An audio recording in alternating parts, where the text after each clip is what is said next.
Malita was a young girl and she will always cry, "Daddy, please, stop, it is paining me.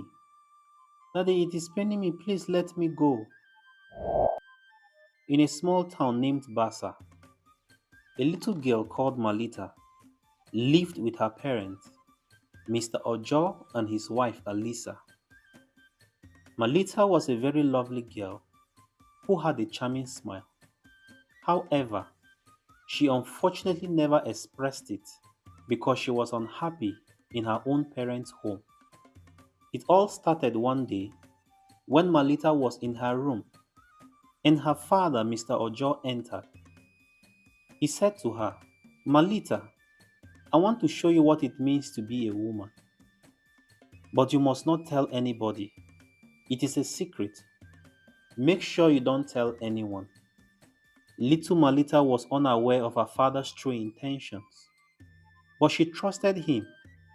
After all, he was her father, and she believed whatever he said. Mr. Ojo began engaging in inappropriate behavior with his 7-year-old daughter, forcing himself upon the little girl. She would always cry out, shouting, "Daddy, what are you doing? Please stop. It is paining me. Let me go, please." But Mr. Ojo would ignore her pleas. Malita couldn't comprehend what was happening. She only felt a sharp pain below that frightened and hurt her. She often tried to escape, but Mr. Ojo would always catch her. The 7-year-old Malita was deeply traumatized. You might be curious about where Mrs. Alissa, her mother, had been during this period of pain. Mrs. Alissa owned a very large shop in the city. She ran the biggest fabric store in the area, where many came to purchase goods at wholesale prices. And she spent all her time at the shop. She was so focused on her business that she never bothered to find out what was occurring at home. Mr. Ojo, on the other hand, was a man who worked from home to home, creating websites for companies, which allowed him the opportunity to commit this horrific act upon his daughter because he was always alone at home with his daughter Malita. One day, Mrs. Alissa was seated at the dining table counting and calculating money as usual, and that was her main concern.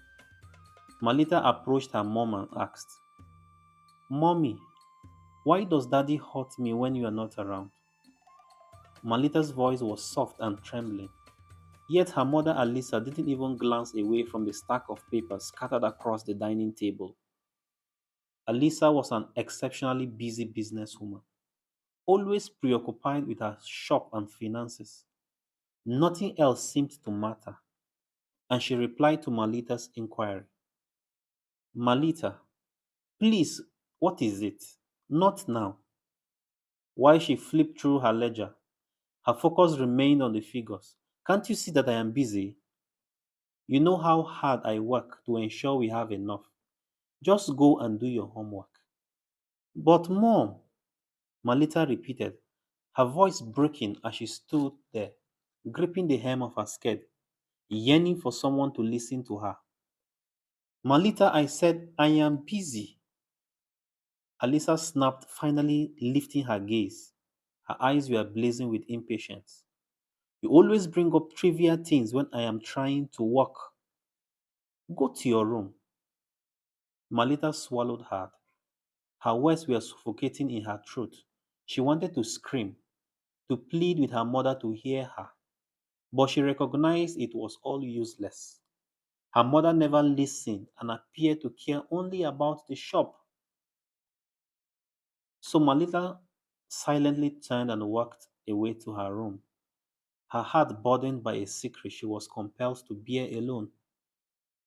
Mr. Ojo continued to sneak into Malita's room nightly, and whenever Madame Alissa went to the shop, he always took advantage of his daughter. He would constantly tell Malita to keep it a secret, that he was merely trying to make her feel like a woman. And Malita will always respond, Daddy, but it is always painful. I don't like it.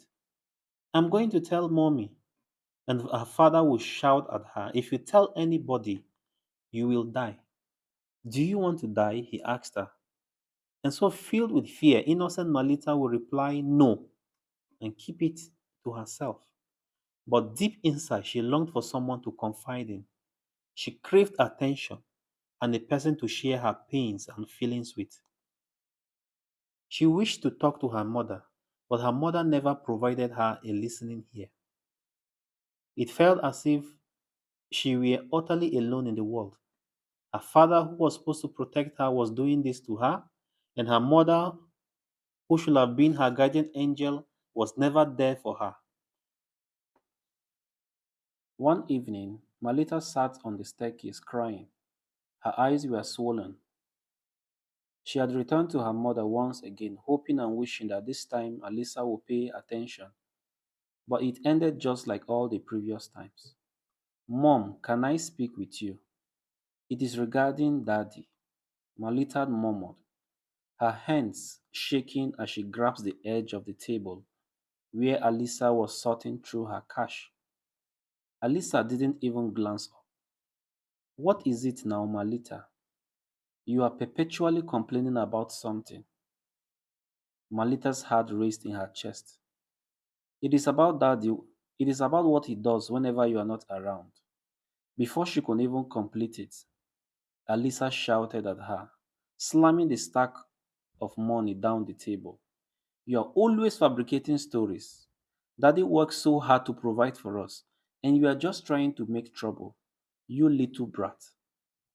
But mom, please. Malita's voice cracked, and tears flowing down her cheeks as she begged her mother to listen to her. I said enough, Alissa shouted. Her patience were going down.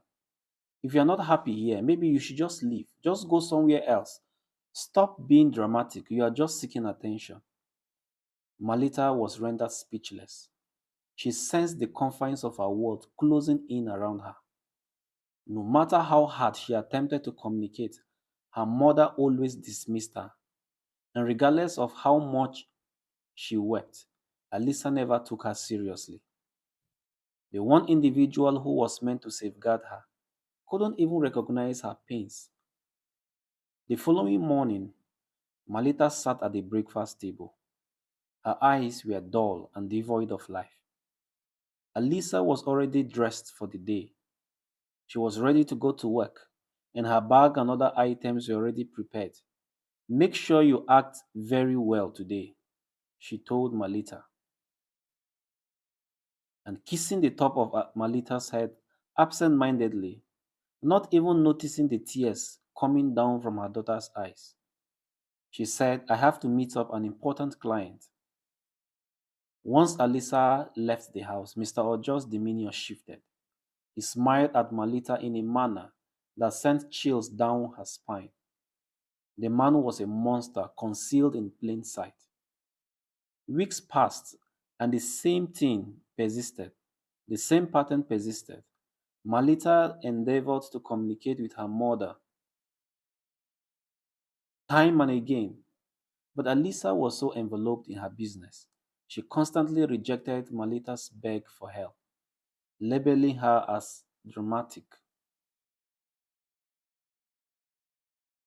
Every time Malita attempted to express herself, Alissa would always respond with remarks such as, Don't you see how hard I'm working? You're fortunate to have a roof over your head. Malita stopped fabricating stories. Malita ultimately conceded. After some time, she ceased trying to communicate with her mother. She gave up the hope that anyone could rescue her. She withdrew into herself, becoming more reticent, her laughter diminishing into quietness until one day Alissa finally perceived the hint of the reality. On a particular day, when she came home earlier from work, something she rarely did, she found Mr. Ojo in Malita's room, engaging in the very act Malita had attempted to warn her about. She encountered her husband, Mr. Ojo, having intimacy with her 7-year-old daughter. Alissa's world shattered in a moment. She screamed for help, shoving Mr. Ojo away and carrying her daughter Malita in her arms. For the first time, she comprehended what her daughter had been attempting to tell her all along. Alissa contacted the authorities, and Mr. Ojo was taken away. In his defense, he claimed Alissa was not consistently available for him. She was always preoccupied with her business, and he needed companionship and company. Companionship indeed. Can you imagine the defense, dear viewers? Is that truly a justification? Is that truly an excuse?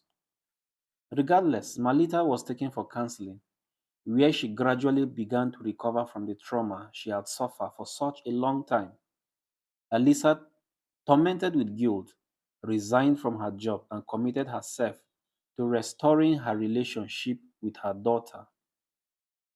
She had understood the hard lesson that money and business could not substitute for the love and care a child requires. As for Mr. Ojo, the monstrous father, he was sentenced to life in prison and spent the remaining of his days in jail.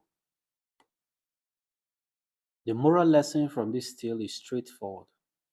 Always hit those who approach you with their pain, particularly children. Disregarding their pleas for help can result in greater suffering. You can never predict what they are trying to express to you. No amount of money or success is worth sacrificing for the ones you cherish. Thank you very much for listening to this story.